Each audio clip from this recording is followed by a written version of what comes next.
Good evening, everybody. I hope all is well. Welcome, welcome, one and all. Welcome to the final edition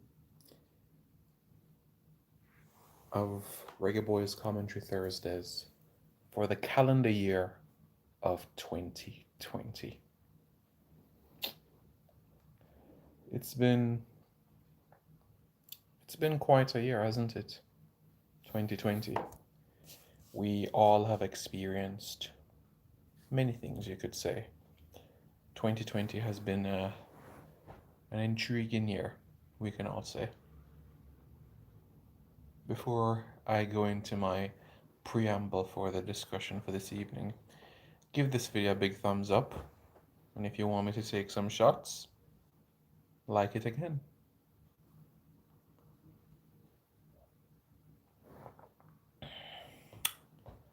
White rum. But yeah, as we've mentioned about the calendar year as a whole, January 1st last year, we were looking forward to the start of World Cup qualifying. And now we're looking forward to 2021 for it to begin. It's been a year where we've had challenges, yes, but it's also a year where we can celebrate, a year which we can reflect fondly on things like the video. Sorry. And before we get into those finer details, let me just say a very special big up to a loyal subscriber. And his name is Adam McGregor. Tunes in every single Thursday to Reggae Boys commentary on YouTube and tunes in every single Thursday to Instagram Live. This subscriber has been around since day one, and you just deserve all the ratings in the world, my boss. Adam McGregor, big up yourself. We'll link up soon. So, as it relates to things that we can reflect on, so Reggae Boys fans, in the comments below, let me know your moment of 2020. What was your favorite moment of 2020? I'll start with mine. My favorite moment of 2020 was seeing the debuts of Ravel Morrison and Daniel Johnson. These individuals, for me, I believe should have been part of the program for years in advance. Daniel Johnson from 2010 and Ravel Morrison from 2013. Both are in the program. The distribution, the range of passing from Daniel Johnson, superb.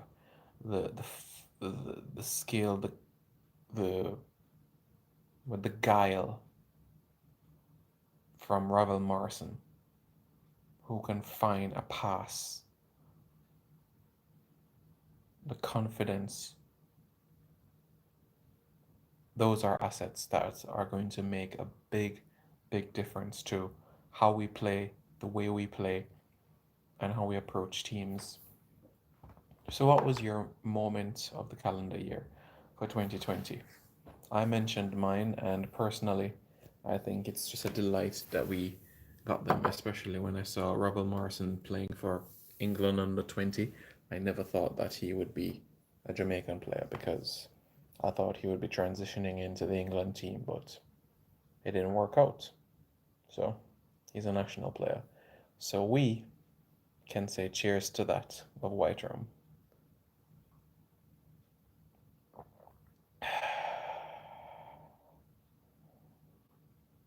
Yeah, that's two. Like this video if you want me to see me take a third shot. But yeah, most certainly that's been huge from a Jamaican standpoint to see those debuts of key players and being able to have personnel like those involved in the squad. Greg Lee, I think he's going to be an asset and well as well. We know left back is his most Most natural position. Yeah, most natural position. Yeah, and he can play as a holding midfielder, but much more comfortable as a left back. And I believe that this is an individual that is going to play a huge part in terms of the attacking returns of the team. So we anticipate great things from him from the attacking point of the game. As it relates to the other elements, specifically to other players that we saw play in Saudi Arabia, Norman Campbell, Kahim Paris, they could form vital squad players throughout the course of the campaign. Amal Knight, Dwayne Miller, Dennis Taylor, Jadine White will all be fighting to be the understudy behind Amal Knight. And the big news today, which I'm going to get to in another couple of minutes, is the defensive options. So don't forget to watch the videos that I posted recently regarding the how Jamaica could look like in a 3-5-2. What is Jamaica's best formation in World Cup qualifying? Jamaica's best team for the World Cup qualifiers. So do check out those videos at the end of this video. What else can we take from 2020? Well, in March we saw that friendly international against Bermuda at the Montego Bay Sports Complex, and I was impressed with Kemal Malcolm. Kemar Bushy Beckford scored a good goal on the counter. Siobhan Marsh, to me, had a few bright moments, but it wasn't as consistent as I would like. Peter Lee Vassell is still without a club. There's no updates on him as yet. Lamar Walker is still at Portmore United. And I don't think Jordan Fletcher, I would say, have part of my pool for World Cup qualifying. There's still, for me, areas from the local contingent that they have to work on. But as we know, the season hasn't even started yet. And to be quite frank, I don't see the season starting for another couple of weeks at least, you know? So we don't even have a fixture list as yet. We don't know, are we going to have double headers, triple headers for a game to try to complete the season by May? Still something to be discussed. And bearing in mind the number of teams in the league, is it going to be a scenario where you're going to have play everybody once and done? Are you going to play every 3 games? 3 days, sorry? All of that is still to be discussed. If, for an example, there was no National Premier League, right? And World Cup qualifying comes around, honestly, from the local contingent that plays locally, I would call up a third string keeper. And when I mean third string keeper, I mean like a squad keeper. Dennis Taylor or Jadine White, Kemal Malcolm, and honestly, that's about it.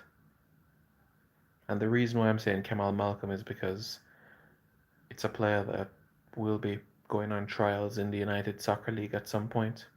So he will have some activity under his belt.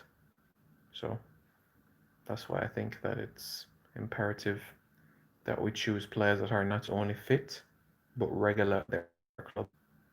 So that's going to be integral going into March, going into the Gold Cup, and also going into the World Cup qualifiers. It's going to be game after game after game, so it's going to be a roller coaster, put it that way. Match after match after match after match after match. Hang on tight because it's going to be quite a ride. I'm telling you. 3 games in September, 3 games in October, 2 games in November, a couple of games in January. March World Cup qualifying ends, and after that, as we know, we will have the intercontinental playoffs in June 2022, and then after that we'll have the World Cup in November. Hopefully, Jamaica is there. So we eagerly anticipate what will happen there.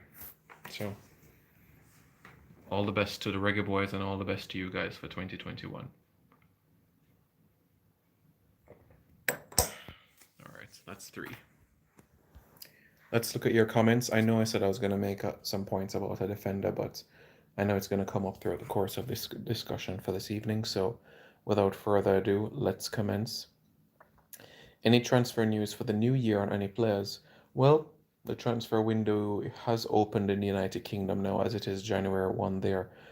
What I can say is that where Jamaican players are concerned, Bristol City wants to extend the contract of Adrian Mariappa, but Mariappa is analysing his options, so we'll wait to see how that will go. Alves Paul to Mexico. I'm not sure if there is interest in him in Mexico, but if there is, I would certainly support that move 110%, because a change of pace, a different environment, a different setting can be all that a player needs in order to flourish in his career. And I think a move to Mexico would not only help him out in terms of what he can do on the pitch, but off the pitch as well, just being in a culture, being in an environment where you have to fight for your place in the team, and you need to know if you're not playing, you could get released tomorrow morning. In the MLS, it's not really like that. It's at the end of the season or halfway through the season, perhaps. But in an environment where he knows he has to work hard. Has Bailey attracted any interest from Premier League clubs recently? Yes, I had a word with his agent quite recently, and there is genuine interest. So there is interest. As it relates to which club, well, the agent is hoping that there's going to be interest from all over England. And I personally hope that it is of that manner, that England really comes in and realizes what he has been doing this season, because this season he has started brilliantly. And I think he is capable of playing. If you ask me where I want him to go, well, as a Manchester United fan, you would love to see him there. But knowing the club, I don't want him to go there and be a squad player. I want him to go there and be a regular. If you ask me where I think he can go, be a regular, week in, week out, I would say Everton, I would say Leeds, I would say Spurs. Update on Chanel Thomas. Chanel Thomas is trying to renew his passport. Once that is renewed, then he can think about Czech Republic. My 2020 pick of the year, Liam Moore. Yes, so that is the big news of the day. Liam Moore, Reading FC player, has received his Jamaican citizenship. So let me clarify that, Reggae Boys fans. Citizenship and passport are two different things. Before you can apply for your Jamaican passport, you have to secure the citizenship. And he has secured the citizenship. The citizenship is needed for him to get the passport. Now, just like when you are at a cashier and wanting to buy food, the only way you can buy your food is if you provide cash to the counter. And you know what happens after that. In any fast food restaurant, you pay the money, you wait a minute, possibly 2, possibly 3 minutes, and then you get your food.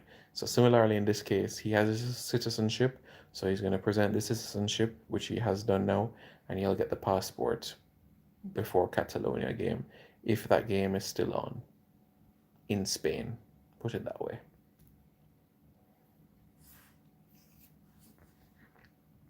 What happened to Darren Maddox? Well, he's a player that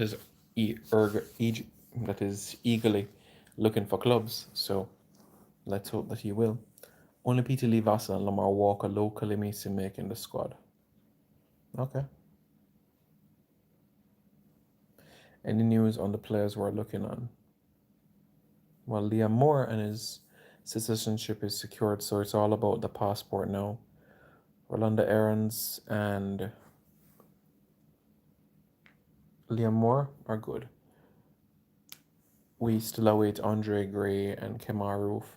And yeah, there we go. Vassal not playing any football, so he can't make national team from Orlando Codner. He needs to find a club. It's as simple as that. I had a chat with him back in March, and he says, "Don't worry, I'll soon find a club." Well, here we are 9 months later, right? But I'm sure at some point. At some point.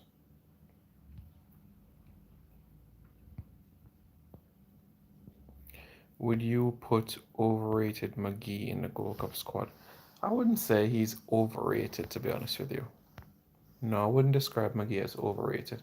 I guess it's in the eyes. I never really had him here in schoolboy football, to be honest with you, because I'm not a massive fan of high school sports. Because to me, I rather the best youngsters in our island play in the Premier League instead of playing schoolboy football. I think schoolboy football is should be recreational. It should be for the second best players. If I can't make a Premier League team, then I'll play schoolboy football. That's how I think it should be. You're gonna have late bloomers, yes. You're gonna have players that are just gonna rise to the occasion in their late teens. But I personally think the best footballers in those critical age group levels, 17, 18, 19, should be at least on the bench of Premier League teams getting 30 minutes every week. So for me, I didn't have huge ratings for McGee.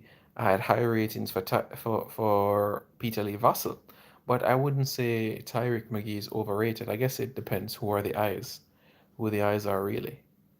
But to me, I don't look at schoolboy football and look at the star player and say, yeah, man, remember the name. Only a few players I can say that for, but I've watched schoolboy football years and years and years, and I've seen it every single year. I've seen Anthony Walker, Brian Brown, Cassania Hall, all of these players come through. Ashton Bennett, Jamil Hardware, all of these players come through. Where are they? Where are they, honestly? Think about it. Honestly, the only player locally that I said, yes, this guy is just gonna go places if he stays grounded, is Dwayne Atkinson, Kingston College. That's the only player locally. Prior to him,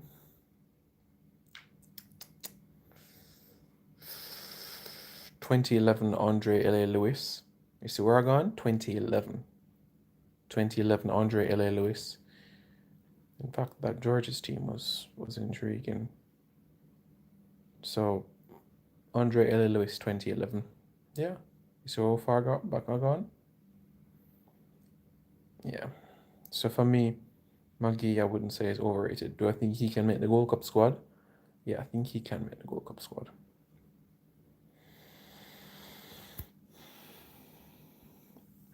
Darren Mattock should be in the squad, says JJ, but he's not playing football, and it's a prerequisite, isn't it, to get some football under your belt.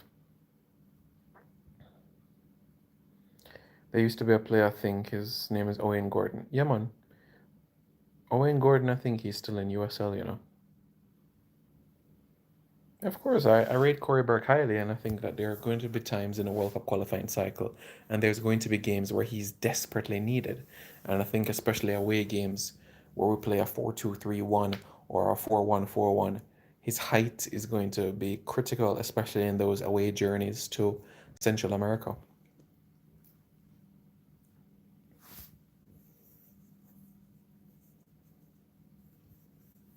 Devon Porta, the top agent, says all the best for 2021. All the best to you, sir. Has Bailey switched agencies because first he signed with Colossal and now it says he signed with Unique Sports? It's Unique Sports. Unique Sports is where he has signed with. What's the update on Darren Mattox? He's not at any club. Any interest for Shamar in a bigger club in Europe? The only interest that I heard of was Borussia Mönchengladbach in Germany, but those interests have cooled since the start of the virus from spreading. Do you think Bailey is ready for the Prem? Yes, I think he is ready for the Prem. Do I think he'll stay another year? I personally think he would do out the season and then leave in the summer. That's just my personal view on the matter.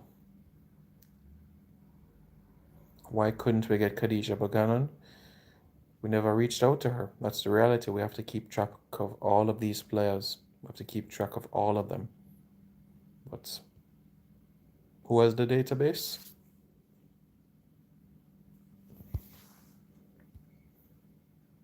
Devon Porter says we're getting it wrong. Schoolboy football cannot furnish the national team with players. We need to develop the players from the club level. Absolutely, the clubs have the responsibility. The clubs have the requirement. Do you guys ever sit down and wonder how European clubs do things? They have a literal professional setup in place. They have under sixes, under eights, under tens, under 12s, under 15s, under 18s, under 23s. And before they get into the under 15s, it's quite a simple routine. They train for a couple of hours a day after school. And some of those players live at the club. They have apartment rooms where the players sleep overnight, and they have the best coaches to help with not only on the pitch stuff, but even homework on those elements. Do our clubs really have that forward thinking mindset? Well, Mount Pleasant is building the apartments for the age group teams, but I'm just showing you how it should be. There is a specific and there is a realistic path from the under six to the senior team, and that's exactly what you find in clubs in Europe. Do our players at those age group levels have an opportunity to train 20 hours a week? I doubt it, to be honest with you. You know, Harborview competed in an under 13 club championship. Well, under 10 club championship in 2018. We're getting 5-0 from Manchester United, 4-0 from Juventus. Although this is grassroots, but it just shows where they are at 10 versus from where we are at 10.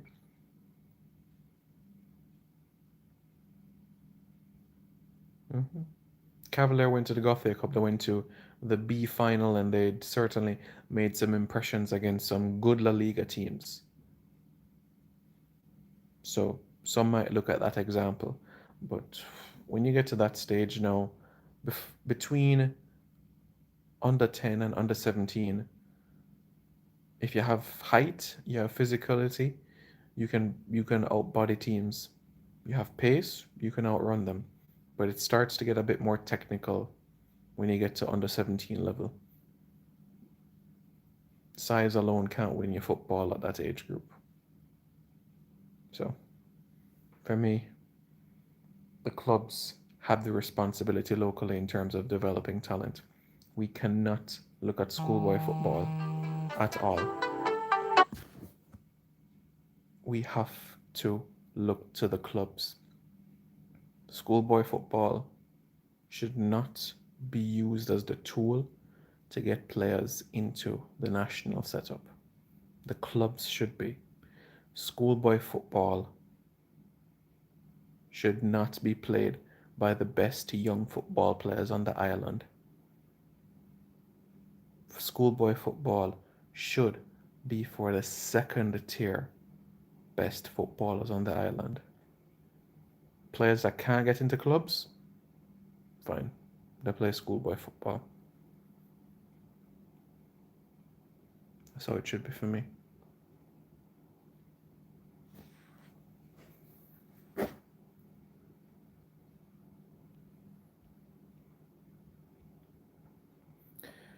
Leighton Steele, time for Bailey to leave to England now. Ndidi and him with teammates at Genk, and Ndidi has been the best for 3 years.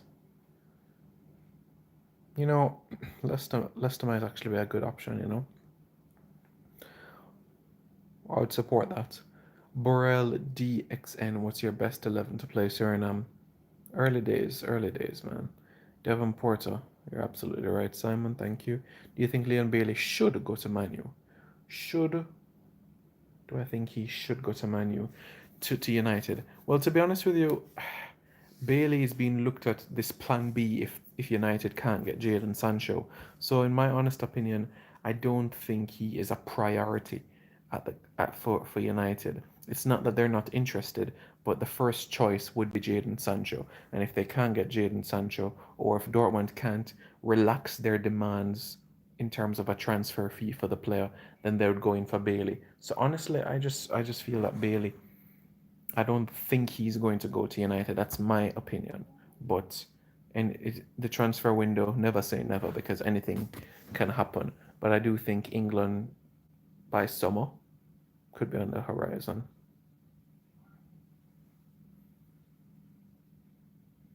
Thank you very much, Mr. Porter. I appreciate it.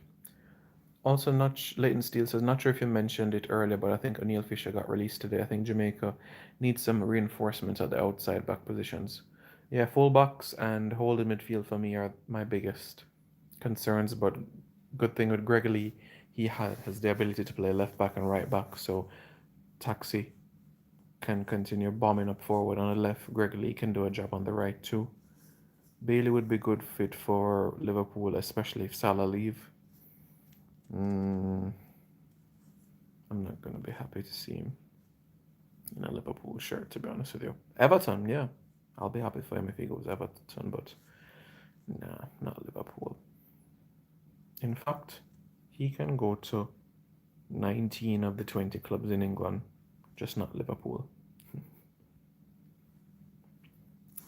Liam Moore, yeah.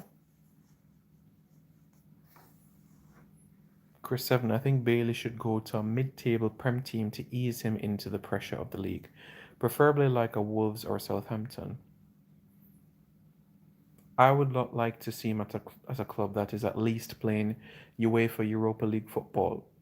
So once a team has European football under the belts, whether Premier League, whether Champions League or the Premier or the Europa League, then I would like to see him playing. Is UE football in the Jamaican pyramid?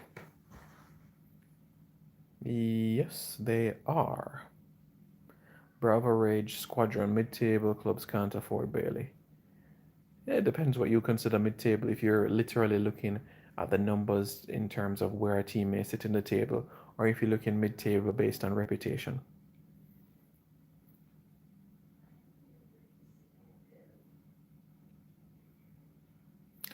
Yeah, but it is true.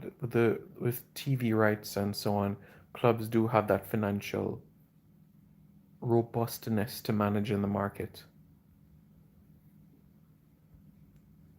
What about Javan Anderson for the Reggae Boys? Well, the General Secretary of the JFF, Dalton Wint, says he is not sure of the player applying for a Jamaican passport. Well, the player says that he is doing so. So, interesting things. Michael Lindo says, ready for 2021, Simon? I am ready. Yeah. I'll keep you guys posted throughout the calendar year what happens and so on and so forth.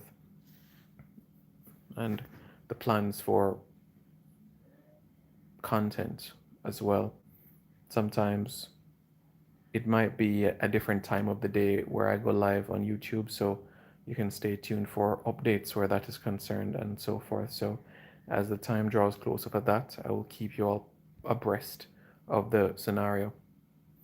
Michael Lindo, do you think Man United can challenge for the title all the way to the end?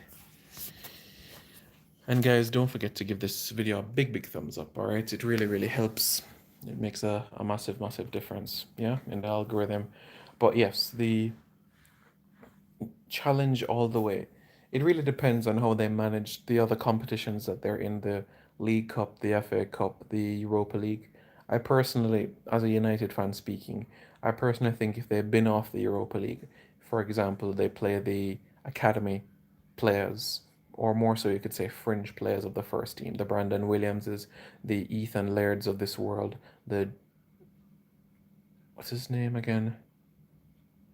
Yeah, Teden Mengi of this world, Nathan Bishop, uh, Shola Shorataya, Facundo Palistri, the and some fringe players like Jesse Lingard, like Timothy Fosu Mensah,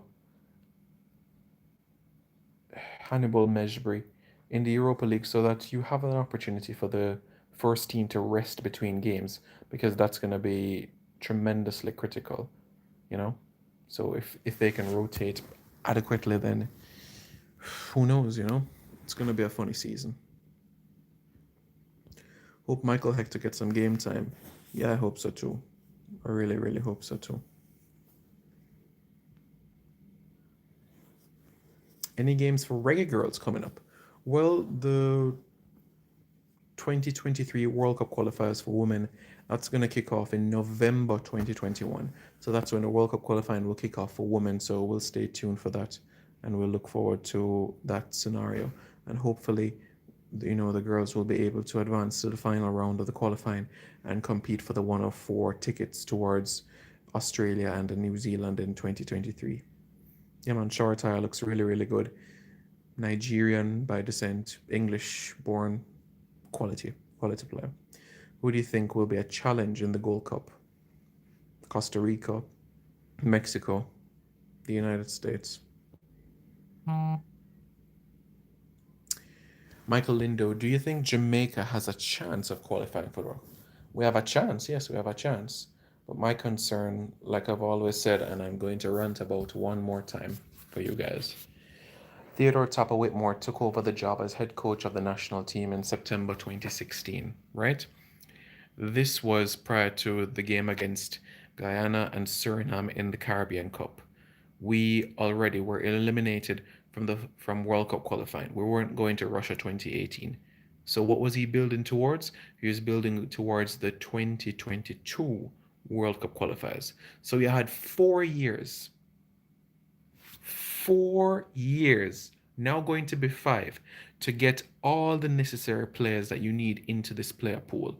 We had a Caribbean Cup, we had 2 Gold Cups, we have 2 editions of the CONCACAF Nations League, and sprinkle in between that a couple of friendlies. 5 tournaments and a sprinkle of couple of friendlies. And we're still in a scenario where we're going to have new players enter the squad, and World Cup qualifying and the Gold Cup are half an hour from now. We're going to be going into a Gold Cup and into World Cup qualifying in a scenario where we don't have chemistry and cohesion in the team. Why weren't these players called in from 2016 and 2017 and you know you're building towards a World Cup qualifying cycle? Why? Why not? You know exactly what you're building towards. You know exactly what you're building for. So you can't say you don't know what you were doing for because the contract was taking you towards the 2022 FIFA World Cup. So that was the goal. From the Caribbean Cup to the Gold Cup, what were you building towards? The CONCACAF World Cup qualifiers and eventually the World Cup. That is what you're building towards. But now we're in a scenario where we're going to have 5, possibly 6 new faces to the squad. And we're going to be in a scenario where we play a game every 3 days. And them time there, it'll go by its way.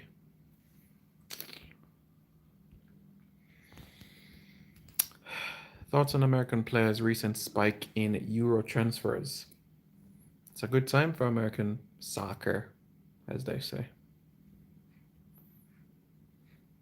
At least Tyrant McGee is at a club in Belgium is not a good thing. Yes, it is. Hopefully, he can get some playing time quite soon. What about Naira Nusworthy cousin Ethan Pinnock?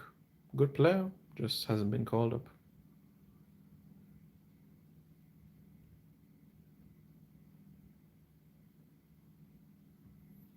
Yeah, well, you know, Bravo, you don't watch what your opposition is doing. You do your own thing.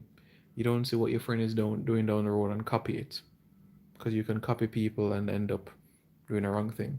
Let's do our own thing. Let's be organized. And nothing beats punctuality. Nothing beats organization. If one thing that I can give the Americans for in the early 2000s, it was organization.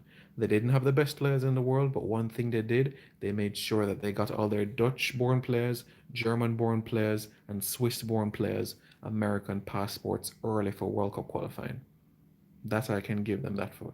Jeff Agus, born in Switzerland. Yeah. Ernie Stewart, born in the Netherlands. Carlos Lamosa, born in Colombia. David Regis, born in Martinique. Yeah. And we know what happened the 2010 2014 cycle, I should say. The Jermaine Joneses of this world, the Terence Boyds, the Fabian Johnsons, the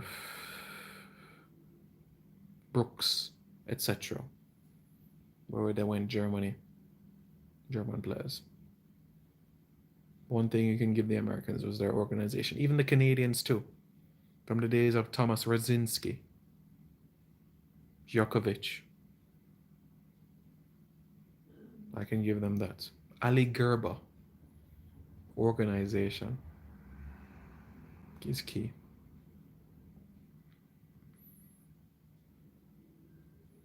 Devon Porter says, we'll always be late if the current administration don't have any plans. Yeah, that's the reality. Do you think we are going to get players like Ivan Toney, Pinnock, and Roof? Well, I'm not sure if you joined the live late, Mr. Lindo, but I spoke about Roof already. Pinnock, I don't think so. And Tony, like I said, preliminary discussions have started. How is Norman Campbell doing in Serbia? He's settling in quite well. Missy coach Reggae Boy soon. Who do you say can coach in the Reggae Boy soon? Tap and rate UK players say it, Simon, you're afraid. No, I've said it a million times and 1,500,000 times. Bravo Rage Squadron. Until we get all those geriatric dinosaurs out of office, things will never change. Okay. I'm not sure what you're referring to there, but okay. That's your opinion. So, we have the updates. We have updates on Liam Moore. That is extremely progressive. That is extremely good news for us, something for us to reflect on. What do we have to look out for the start of 2021? Well, let's keep our eyes and ears posted about Adrian Mariappa if he's going to sign a new deal at Bristol City, and we'll also keep close tabs on Michael Hector if he'll be going on loan to the English Championship. Let's also keep close tabs on Bobby Reid to see if he'll be signing a new contract with Fulham. So we keep close tabs on those individuals in particular. As it relates to other individuals to keep close tabs on, let's see what's going to happen if Flemings, Mattox, Peter Lee Vassell will all be joining clubs. So let's see how things go where that is concerned. And let me say as well, I wish everybody all the best for 2021. May it be filled with happiness, success, good health, joy, and wonderful moments. To all my subscribers in the United States, Canada, UK, take the vaccine, guys. Take the vaccine. The sooner you take the vaccine is the sooner you can be in the office at the National Stadium to watch Jamaica play in a crucial World Cup qualifier. To all my fans in Jamaica, when the vaccine comes, take it. That way we can be able to rally around hand in hand to watch Jamaica during the latter part of World Cup qualifying, because that's what we want to do. We want to be in the office. We want to say we were there when Jamaica qualified for the World Cup. And that's exactly what we want to see, don't it? So, guys, let 2021 be the year where we continue progress. 2021 was a year of growth. Sorry, 2020 was a year of growth. Let 2021 be similar in that sense, because we got a glimpse of what our national team can achieve in the second half against Saudi Arabia. First half as well. That was the genesis of what is to come. Just think about it. Just think about it. Leon Bailey, Ravel Morrison, Daniel Johnson, Kemar Roof, Liam Moore, Bobby Reed, Michael Hector, Adrian Mariappa, Damian Lowe, Deva Orgil.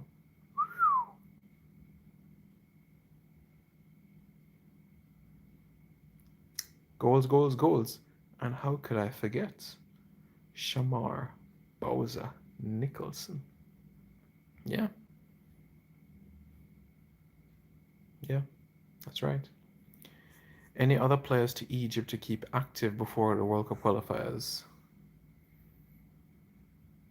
I don't foresee any Jamaican going there before the summer. But Egypt is still keeping a close eye on Jamaicans, but I don't think there'll be any more before the summer. So we hope and pray and look forward to it.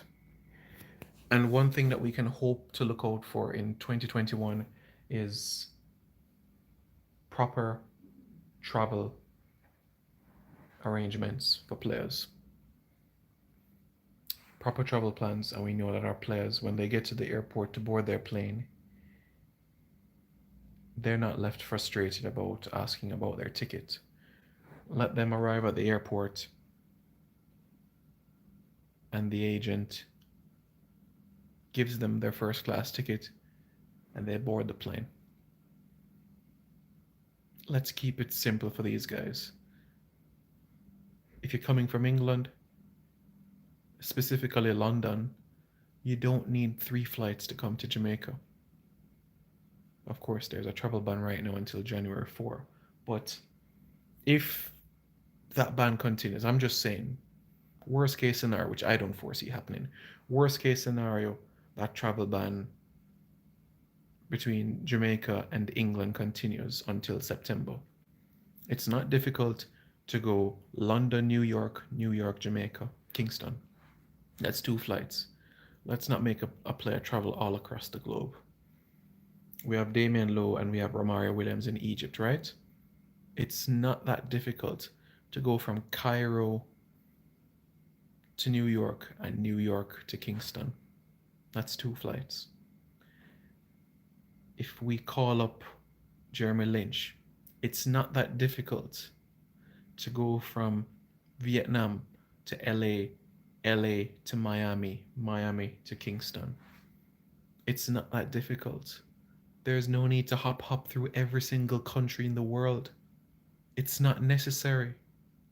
It's not. To save $3? No, it's not worth it. It's not. This is a World Cup qualifying year. And remember, these players also have club commitments as well. Let's treat these guys right. These are football players. These are human beings. These are not robots. These are football players. Daniel Johnson is coming from England, right? He plays for a club called Preston North End in Lancashire. He's going to perhaps take a flight from Manchester Airport. It's not that hard to go from Manchester, England to Atlanta, Georgia, and from Atlanta, Georgia to Kingston, Jamaica. I've done it. 2 flights. 2 flights, and you're in Kingston. I left Manchester 10 o'clock in the morning, and I arrived in Jamaica 8 o'clock at night. Same day. I can tell you I've done it. And when you're sending the player back to their clubs, don't go Kingston, Atlanta, Amsterdam, London, Manchester. No. No. That doesn't make any sense. I'm promising you, and I'm telling you this right now.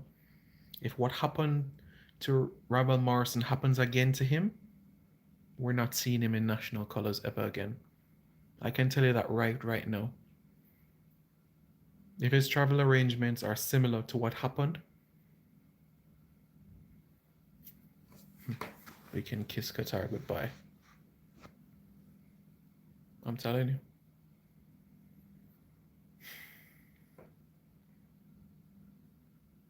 So we have to. We have to treat them like princes and kings.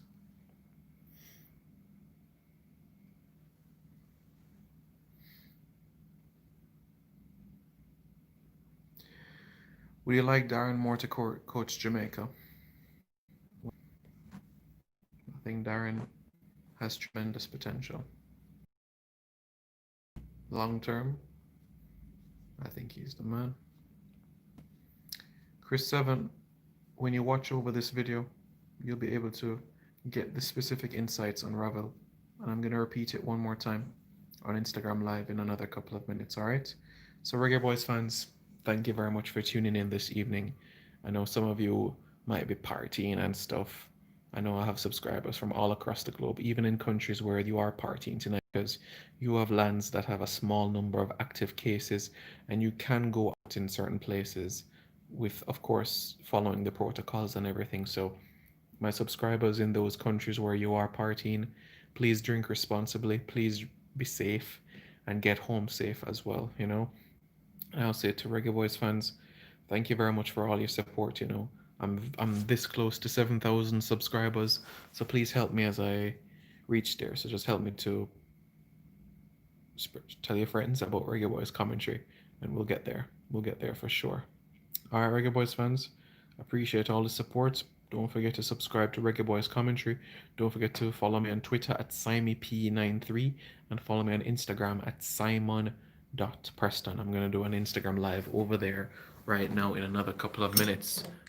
Make sure you have your shots and let's talk some footy.